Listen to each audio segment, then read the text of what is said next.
Hi guys, today we'll talk about how can you enable comments on your posts notifications on your Reddit app. We're going to figure out the solution or know how you can do that on your app.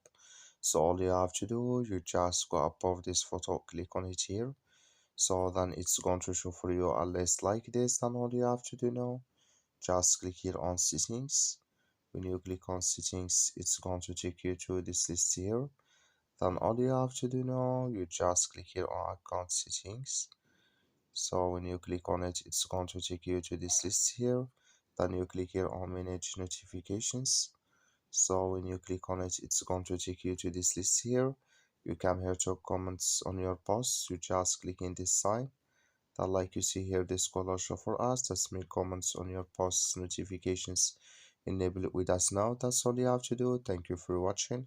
Don't forget to support us by liking and subscribe.